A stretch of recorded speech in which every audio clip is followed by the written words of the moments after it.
اپنے گناہوں کے بوجھ سے اس کا چھٹکارا ہو جانا، اس لیے اس کو لیلۃ البرات کہتے ہیں۔ پھر اس کے اور نام جو موجود ہیں کتب میں اور اسلامی کتب میں، ان میں یہ کہ یہ لیلۃ الصک ہے، دستاویزات کی رات ہے۔ دستاویزات کی رات اس لیے ہے کہ دیکھیں ایک دنیا میں فنکشنز ہوتے ہیں، ایک آسمانوں پر فنکشن ہو رہا ہے، تو اس دن چونکہ فیصلے کیے جا رہے ہیں، یہ فیصلوں کی رات ہے، تو وہ فیصلے کر کے تو دستاویزات گویا فرشتوں کے حوالے کی جا رہی ہیں۔ جیسے آپ نے بھی ذکر کیا کہ مرنے والوں کے نام،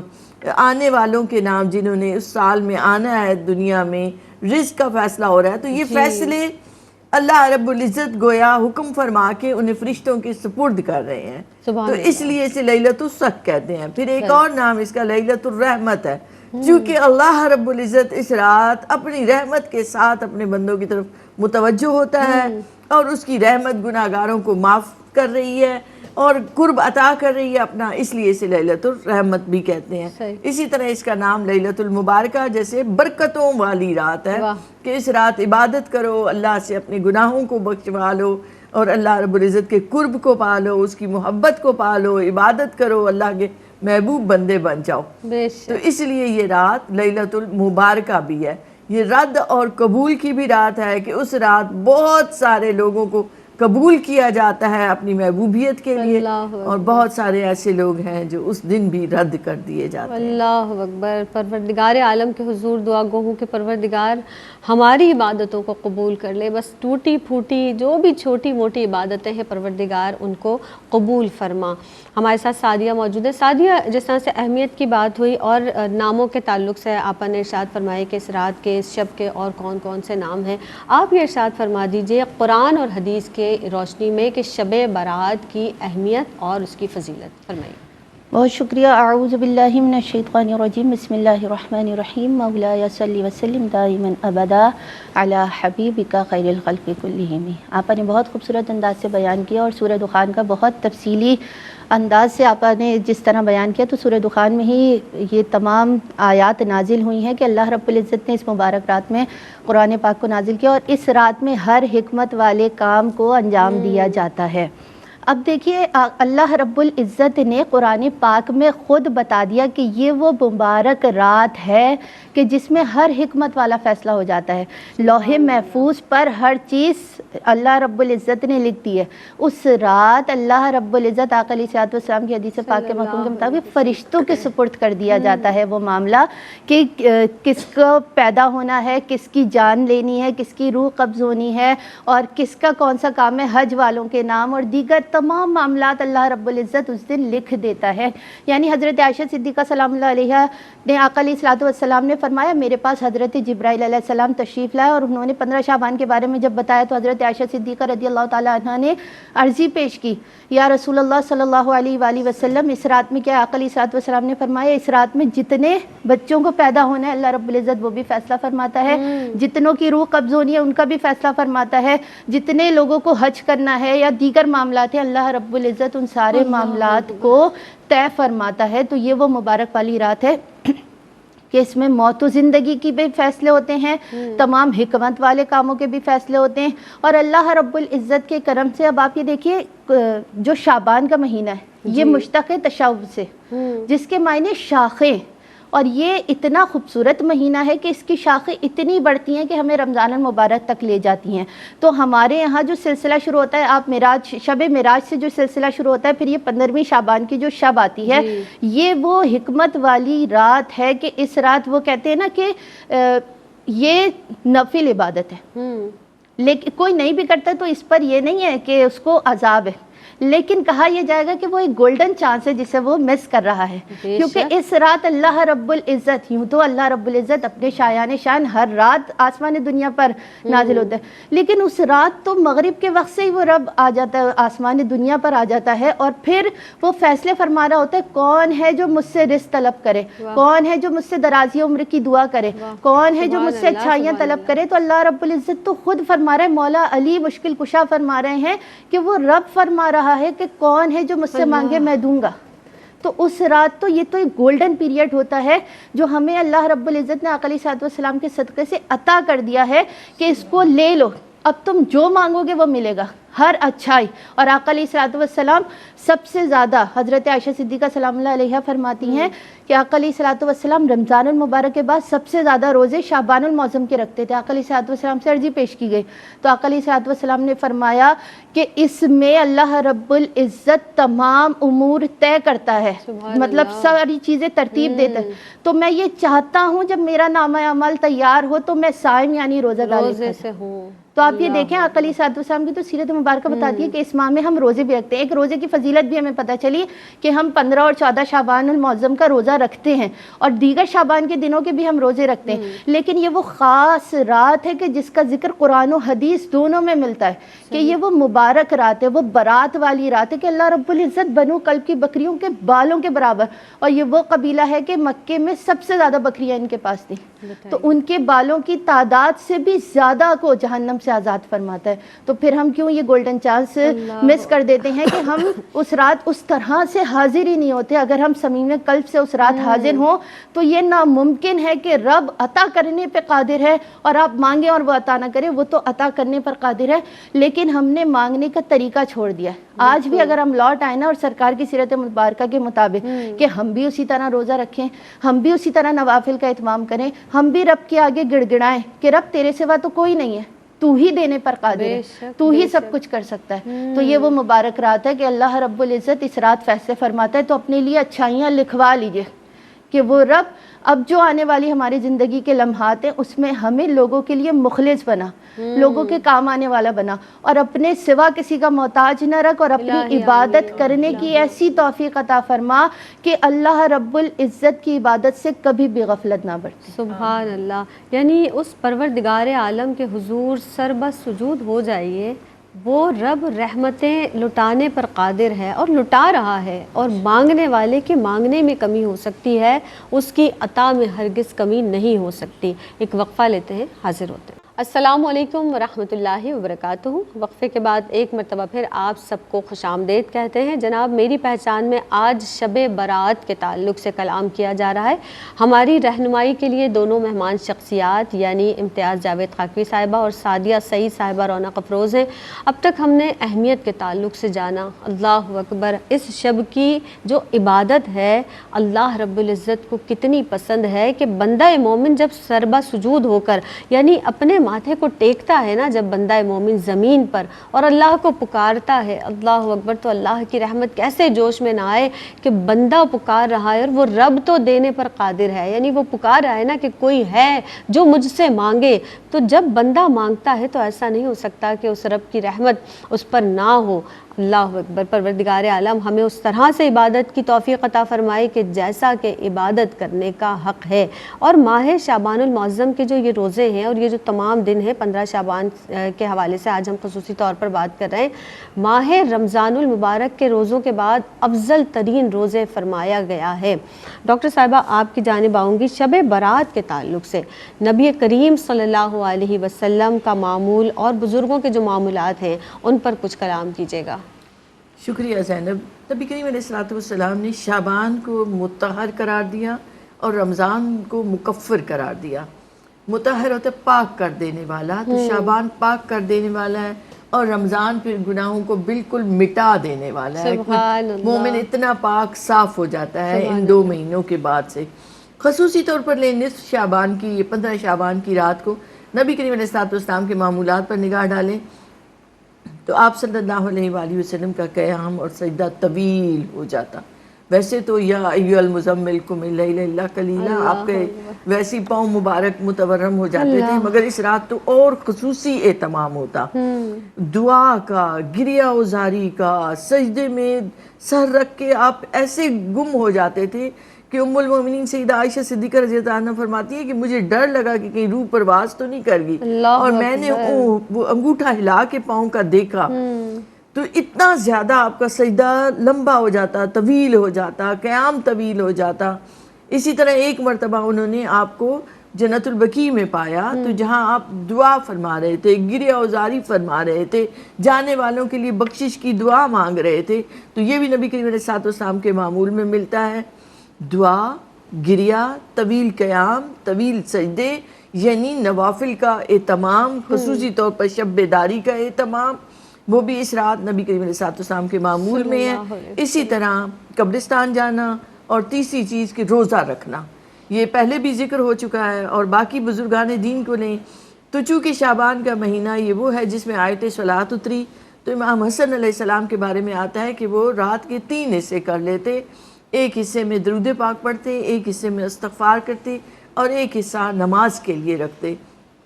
اسی طرح انیت الطالبین میں آتا ہے کہ شعبان کا لفظ ہی یہ بتاتا ہے کہ یہ کتنے شرف والا مہینہ ہے، تو اس شرف والے مہینے کی عزتوں کو آپ لیتے ہیں تو آپ خود عزت والے ہو جاتے ہیں۔ تو اس لیے اس رات میں عبادت کرنا اور روزہ رکھنا اگلے دن مستحب ہے، اور چونکہ نبی کریم علیہ السلام کے ویسے بھی معمول میں رہتا تھا 13، 14 اور 15 کا روزہ رکھنا، ایام 20 کا، اس لیے بھی روزہ رکھا جاتا ہے۔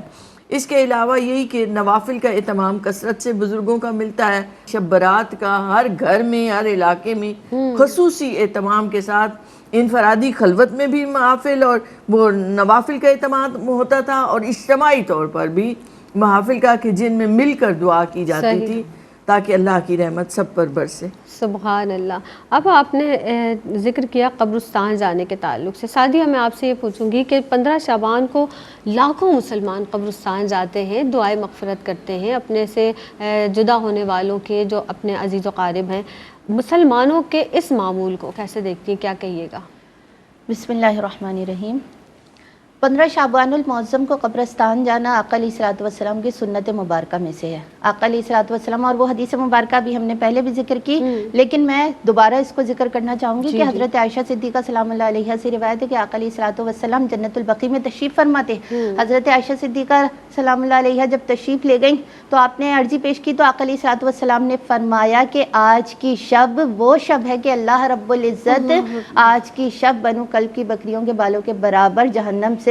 آزادی، خلاصی عطا فرماتا ہے۔ تو آپ یہ دیکھیں گے آقا علیہ الصلوۃ والسلام جنت البقیع تشریف لے گئے، اور جو لوگوں کا معمول ہے کہ وہ قبرستان جاتے ہیں، تو قبرستان جانا پہلی بات کہ آقا علیہ الصلوۃ والسلام کی سنت مبارکہ ہے اس رات جانا، اور جو آپ کے پیارے بچھڑ جاتے ہیں آپ ان کے لیے جا کر اصال ثواب، اصال ہدیہ کا اہتمام کرتے ہیں، اور آقا علیہ الصلوۃ والسلام نے بھی دعا فرمائی امت کے لیے۔ تو یہ ایک سنت ہے کہ انسان صرف اپنے لیے نہیں بلکہ اپنے سے بچھڑنے والوں اور جتنے رہ گئے ہیں ان کے لیے بھی، کیونکہ دیکھیے یہ ابھی ہم نے آغاز میں بات کی نا کہ وہ حکمت والی رات ہے، تو اس میں صرف انسان اپنے لیے نہیں مانگتا، اپنے سے جڑے تمام رشتے اور کل امت کے لیے دعا مانگنے کا حکم ہے کہ آپ سب کے لیے دعا مانگیں، کیونکہ جب آپ سب کے لیے دعا مانگتے ہیں تو اللہ رب العزت جو آپ کے دل میں رہ جاتی ہیں دعائیں ان کو بھی پوری کر لیا کرتا ہے۔ صرف انسان اپنے لیے حریص نہ ہو بلکہ ہر ایک کے لیے ہو۔ تو قبرستان جانا تو سرکار دو عالم صلی اللہ علیہ وآلہ وسلم کی سنت ہے۔ یہاں سے ایک میسیج دینا چاہوں گی میں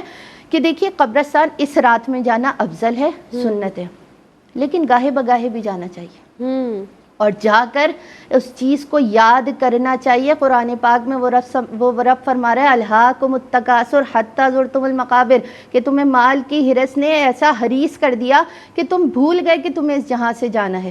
اور اس جہاں سے تم جاؤ گے تو تمہارا کیا انجام ہے۔ تم نے اس چیز کو اپنے دل سے نہیں مانا، تمہیں یہ پتا تھا کہ تمہیں جانا ہے، سب کچھ ہے، لیکن اگر تم اس کو سچائی کے ساتھ مانتے تو تمہیں پتا ہوتا تو تم اس جہاں میں رہ کر وہ کام کرتے جو وہاں کے لیے کارآمد ہیں۔ تو جب ہم قبرستان جاتے ہیں تو آج ہم جن کے لیے گئے ہیں کل وہ ہماری جگہ ہے، تو گاہے بگاہے جا کر اس چیز کو یاد کرنا چاہیے۔ آقا علیہ الصلوۃ والسلام نے فرمایا کہ تمہیں قبرستان جانا چاہیے، پہلے میں نے منع فرمایا لیکن اب حکم دیتا ہوں کہ قبرستان جانا چاہیے۔ کیوں جانا چاہیے؟ کہ تمہیں یاد آئے، کیونکہ آج کل کا جو ماحول ہے دنیا کی دوڑ میں ہم اتنے آگے نکل چکے ہیں کہ ہم اپنی موت کو بھول گئے۔ ہم لوگوں کے جنازے اٹھتے ہوئے دیکھتے ہیں لیکن یہ نہیں سوچتے کہ کل انہی کاندھوں پہ ہم بھی ہوں گے۔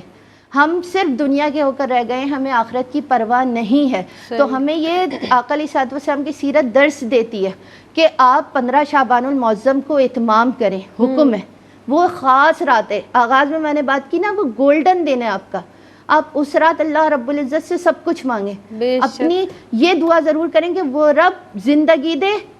شان والی، موت ایمان والی، اللہ اکبر، کہ آمین، ایمان کے بغیر آمین۔ کچھ بھی نہیں ہے۔ بے شک۔ آقا علیہ الصلوۃ والسلام کا یہ مہینہ ہے، درود و سلام کا اہتمام کریں۔ آپ قبرستان بھی جاتے ہیں تو سورہ فاتحہ کا اہتمام، سورہ یاسین پڑھتے ہیں، دیگر کلمات پڑھتے ہیں، اور دیکھیے انسان کے اس جہان سے جانے کے بعد تمام اعمال رک جائیں گے، لیکن 3 اعمال جاری رہیں گے، ایک صدقہ جاریہ، ایک علم نافع، اور ایک نیک اور صالح اولاد۔ تو اپنے پیچھے وہ تربیت بھی کریے، اور جب جا رہے ہیں تو آپ جس کے لیے پڑھیں نا، اللہ رب العزت وسیلہ بنائے گا۔ بے شک، لیکن انسان کو اپنی موت کو نہیں بھولنا چاہیے۔ یہ دن ہمیں میسج دے رہا ہے کہ لاکھوں لوگ تو جاتے ہیں، پھول بھی ڈالتے ہیں، ہم مثال ہدیہ بھی کرتے ہیں، سب کچھ کرتے ہیں، لیکن کیا ہم اپنے دل کی طرف جھانکتے ہیں کہ آج جو اس زیر زمین ہے کل ہمیں جانا ہے؟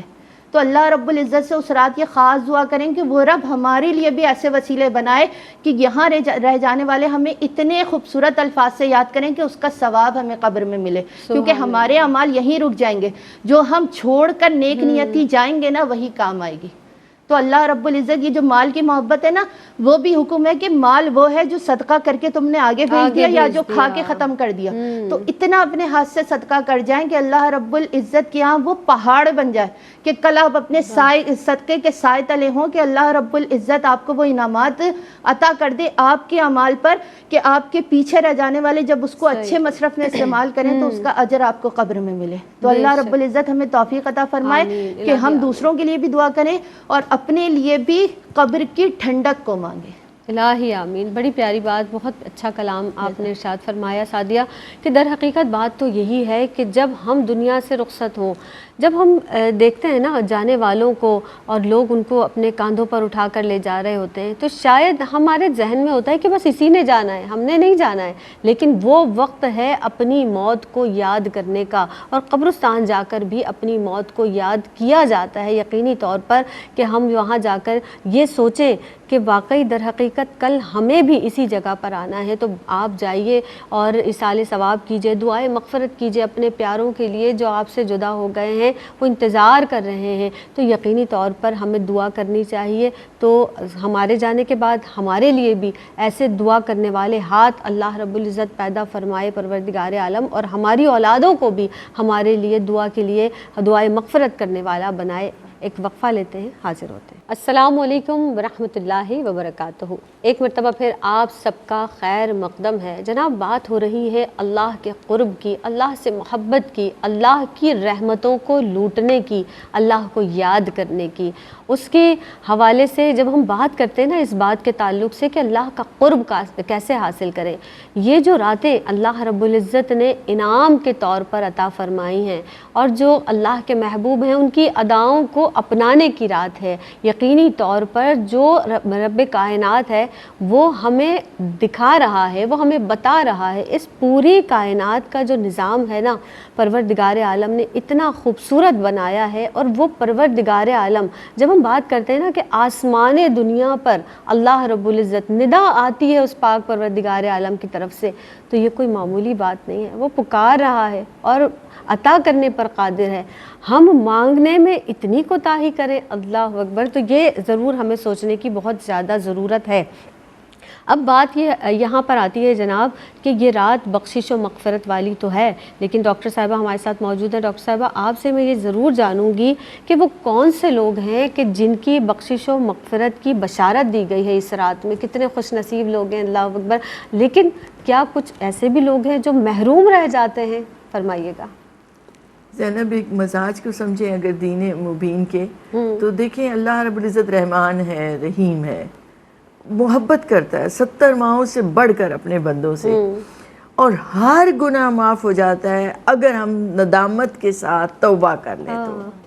تو اس رات رحمت حق بہانہ می جوید، وہ ڈھونڈ رہا ہے بہانوں سے کہ تمہیں بخش دیا جائے، اس کی تو بخشش زوروں پر ہے۔ تو ایسے میں جو توبہ کرتا ہے، بڑے سے بڑا گناہ بھی ہے تو، لیکن شرط کیا ہے کہ نادم ہو جاؤ نا، توبہ کر لو، پلٹ آؤ اللہ کی طرف، اللہ کے حبیب کی طرف۔ تو کوئی بھی گناہوں سے بھری ہوئی سرزمین لے کر بھی آتا ہے، مگر توبہ کے ساتھ، ندامت کے ساتھ، استغفار کرتے ہوئے دل کے ساتھ دعائیں مانگتا ہے، سجدہ ریزی کرتا ہے، قیام کرتا ہے، نمازیں پڑھتا ہے، تو اللہ رب العزت ہر ایک کو معاف فرما دیتے ہیں۔ سوائے یہ چند لوگوں کا جو ذکر آیا حدیث مبارکہ میں، یہ بھی آپ دیکھیں تو یہ بھی اس لیے ذکر کر دیا کہ وہ جیسے پرچہ آؤٹ کر دیا کہ یہ اے لوگوں تم سمجھو، تم سوچو ذرا اور توبہ کر لو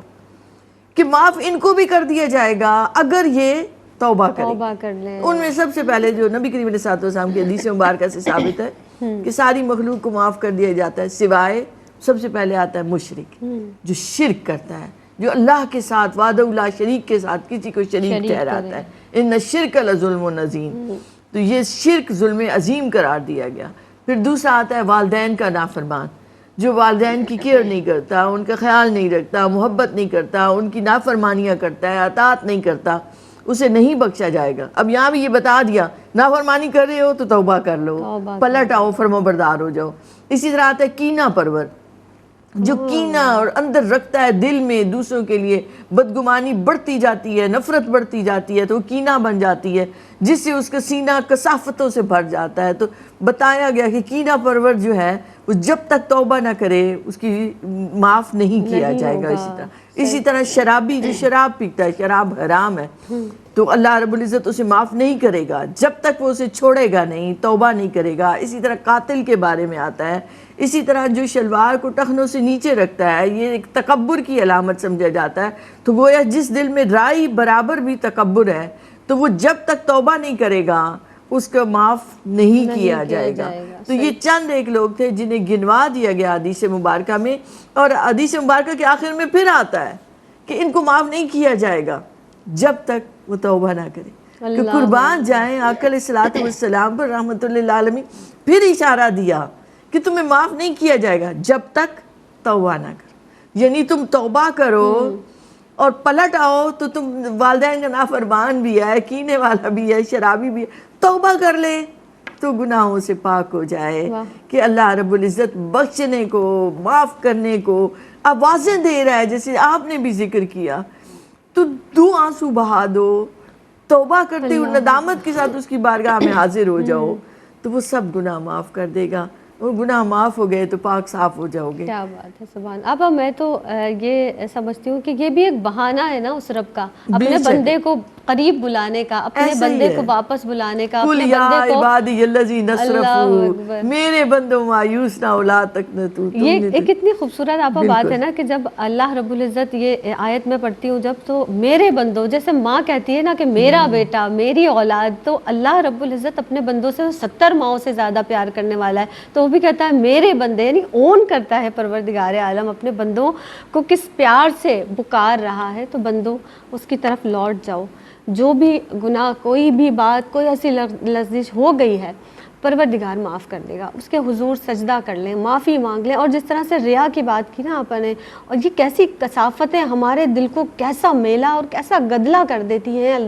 کہ پروردگار عالم ان چیزوں کو پسند نہیں فرماتا، لیکن مجھ سمیت ہمارے اندر ہیں یہ کوتاہیاں، مان لیجئے، اقرار کر لیجئے، پھر توبہ کر لیجئے، پلٹ آئیے، وہ معاف کر دے گا وہ رب کائنات۔ تو اللہ رب العزت ہمیں بھی معاف فرمائے۔ سعدیہ، ہماری بہنوں کی رہنمائی کے لیے مزید آپ کیا فرمائیں گی کہ اور کیسے معاملات کریں، کیا کیا اس دن میں، اس شب میں خاص طور پر اپنے رب کو کیسے راضی کریں، یہ ارشاد فرما دیجئے، اس شب کو کیسے گزاریں، کیا کہیے گا؟ بسم اللہ الرحمن الرحیم۔ دیکھیے اس شب کا اہتمام تو آقا علیہ الصلوۃ والسلام کی احادیث مبارکہ قرآن پاک سے ہمیں پتہ چلا، بزرگان دین کا بھی معمول رہا ہے کہ وہ اس رات کا بہت خوبصورت اہتمام کیا کرتے تھے، نیا لباس پہنا کرتے تھے، خوشبو لگایا کرتے تھے، مسجدوں کی طرف جایا کرتے تھے، اجتماعات منعقد ہوتے تھے۔ تو یہ ساری چیزیں بزرگان دین سے بھی منقول ہیں۔ اب جہاں تک خواتین کی بات ہے تو دیکھیے خواتین ایک گھر کی چار دیواری میں رہ کر وہ عبادت کا اہتمام کریں، خوبصورت لباس پہنیں۔ جب رب کی، ہم دنیا میں کسی کے بھی سامنے جاتے ہیں تو ہم ایسے جانا پسند نہیں کرتے جب تک ٹپ ٹاپ میں نہ ہو، اور وہ بارگاہ جو ہر بارگاہ سے اعلیٰ ترین بارگاہ ہے اس میں کھڑے ہوں، تو پھر ہم ایسے ہی تو اچھا سا لباس زیب تن کریں، خوشبو لگائیں، پھر اس بارگاہ میں ایسے جھکیں کہ رب، وہ کہتے ہیں نا کہ اگر کوئی کسی کو تھوڑی دیر کا موقع دے کہ اتنی دیر کی بادشاہت آپ کی ہے، جو چاہے وہ لے لو، تو وہ جو ٹائم ہے نا کہ اللہ رب العزت آسمان دنیا پر جلوہ افروز ہے، وہ کہہ رہا ہے جو لینا ہے لے لو، ہاں۔ تو پھر ایسے اس رب سے مانگو کہ بس آج جو مانگنا ہے وہ مانگ لینا ہے کہ رب تو عطا کرنے پر قادر ہے، ہمارے مانگنے میں کمی آ سکتی ہے، تیری عطا میں کمی نہیں آ سکتی، تو عطا کرنے پر قادر ہے، تو قادر مطلق ہے۔ ہاں، اس رات کے لوگ اہتمام کرتے ہیں،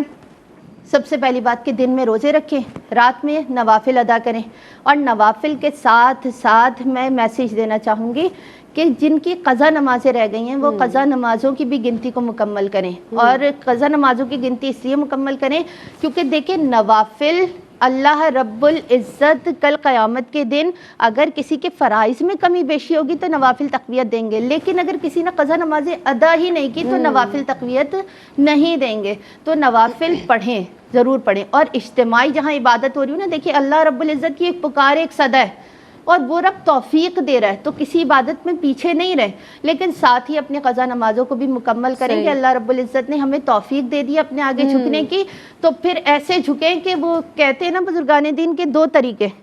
ایک وہ ہے کہ جو اللہ رب العزت پہ سب کچھ چھوڑ دیتا ہے، ایک وہ ہے جو اللہ کے لیے سب کچھ چھوڑ دیتا ہے۔ تو اللہ رب العزت کی بارگاہ میں ایسے خوبصورت انداز سے حاضر ہوں، خالص نیتی کے ساتھ حاضر ہوں، دل سے کینہ، بغض، حسد اور پھر لوگوں کے خیالات نکال کر اس بارگاہ میں حاضر ہوں، پھر چاہے آپ صرف 2 نفل پڑھیں، لیکن جو اس کی خالصیت ہوگی نا، وہ پوری رات بھی آپ نوافل پڑھتے رہیں، وہ خالصیت نہیں ہوگی۔ جتنی خالص نیت سے آپ اس بارگاہ میں جھکیں گے اور گڑ گڑا کے مانگیں گے تو وہ عطا کرے گا، اس کی شان ہے، وہ پھر جیسے چاہے عطا کرے، پھر وہ عطا ضرور کرتا ہے، اور اس رب کو پتہ ہے کہ کس وقت کیا چیز کس کے لیے بہترین ہے۔ بہت سارے ایسے معاملات ہیں کہ کل قیامت میں ضرورت ہے تو وہ وہاں عطا کرے گا، پھر بندہ حیران رہ جائے گا کہ دنیا میں وہ رب دیتا ہی نہیں، سارا یہیں کے لیے رکھتا تو کیا وارے نیارے ہوتے۔ تو اللہ رب العزت کی بارگاہ میں خواتین گھروں میں یہ اہتمام کریں، اپنے بچوں کی یہ تربیت کریں، مرد حضرات کے لیے بھی حکم ہے کہ کچھ نوافل وہ گھر پر ہی پڑھیں، گھر کو قبرستان نہ بنائیں، حدیث مبارکہ کی روشنی سے یہ ثابت ہے، تو کوشش کریں کیونکہ بچہ اپنے والدین کو دیکھتا ہے نا، تو اس لیے اور یہ اس رات کا اہتمام کرنا اپنے بچوں کو سکھائیں، اور خدارہ یہ جو لغویات میں لوگ پڑھتے ہیں، یہاں سے ایک میسیج دینا چاہوں گی کہ اس سے اپنے بچوں کو بچائیں۔ آج اگر آپ نہیں بچائیں گے تو کل یہ بچے آپ کے لیے صدقہ جاریہ نہیں ہے، صدقہ جاریہ یہ اسی صورت میں جب آپ تربیت دین مبین کے مطابق کر کے جائیں گے۔ جی سبحان اللہ، سبحان اللہ۔ جیسے ہم نے آپ نے بھی ارشاد فرمایا نا سعدیہ کہ اس طرح سے ایسا سجدہ کریں کہ بس جب آنسو سے تر ہو جائے، پورا آپ کا چہرہ آنسوؤں سے تر ہو جائے، آپ اللہ رب العزت کو ایسے گڑ گڑا کر یاد کریں کہ وہ ایک سجدہ جسے تو گرا سمجھتا ہے 1000 سجدوں سے دیتا ہے آدمی کو نجات، تو ایک سجدہ ایسا کر لیجئے۔ آپ کا کوئی میسیج ہماری بہنوں کو، بچیوں کو دینا چاہیں؟ بہت پیار سے سنتی ہیں آپ کو ہماری بہنیں بچیاں۔ ایک زینب سادہ سا طریقہ یہ ہے کہ قیام طویل کرنا ہے، سجدہ طویل کرنا ہے، تو اس کا طریقہ یہ ہے کہ آپ کو جو صورتیں یاد ہوتی ہیں، جیسے سورہ اخلاص ہی صرف یاد ہے نا، تو اس کو 10 بار پڑھیں قیام میں، اس کو 25 بار پڑھیں تو طویل قیام ہو جائے گا۔ اسی طرح سجدے کی جو تسبیح ہے سبحان ربی الاعلیٰ، اسے بار بار ادا کریں، تعداد میں 15 بار کہیں، 21 بار کہیں، اس کی تعداد کو بڑھا دیں نوافل میں۔ اسی طرح صلاۃ و تسبیح ادا کریں جس میں تیسرا کلمہ پڑھا جاتا ہے، تو اس تیسرے کلمے کو پڑھتے ہوئے اپنے اندر اتاریں، سبحان اللہ والحمد للہ ولا الہ الا اللہ واللہ اکبر، پوری اللہ کی حمد و ثنا ہے اس میں، تو ایسے دل سے کریں کہ واقعی اس کی رحمت جھوم جھوم کر پڑے۔ تو صلاۃ و تسبیح کا اہتمام، نوافل کا اہتمام، پھر اسی طرح آخری پہر جب آ جائے تو دعا کا، گریہ کا اہتمام، رونے والا منہ ہی بنا لے بندہ، اور سچے دل سے ایک ندامت کے ساتھ اس کی بارگاہ میں حاضر تو ہو، وہ ایکٹنگ کرتے کرتے ہی اصل آ جائے تو کیا ہی بات ہے۔ اللہ اکبر۔ جی سعدیہ۔ بس میں ایک ہی بات کہنا چاہوں گی کہ دنیا کی فکر تجھ کو اگر 100 لگی رہے، لیکن یہ شرط ہے کہ ادھر لو لگی رہے۔ تو اللہ رب العزت ہمیں آقا علیہ الصلوۃ والسلام کی سیرت مبارکہ پہ چلنے، اس رات کی اہمیت کو سمجھنے اور اپنی بارگاہ میں ہر دم جھکنے کی توفیق عطا فرمائے۔ الہی آمین، الہی آمین۔ بہت باتیں، بہت خوبصورت کلام دونوں ہی مہمان شخصیات کی جانب سے ہوا۔ ہمیشہ ہر پروگرام میں یہ لفظ میں کئی بار دہرا چکی ہوں کہ پروردگار ہمیں عمل کی توفیق دے، کیونکہ ہم بات تو کرتے ہیں، عمل میں ہی تو کوتاہی ہے، عمل میں ہی تو کمی نہیں ہے، تو بس عمل کی ضرورت ہے۔ اور ہماری مہمان شخصیات یہاں تشریف لائیں، ڈاکٹر صاحب آپ کی آمد کا بہت شکریہ ادا کروں گی، سعدیہ آپ تشریف لائیں، آپ کی آمد کا بہت شکریہ۔ بس ہم اللہ سے کیا چاہتے ہیں کہ اللہ ہمیں معاف فرما دے، یعنی ہم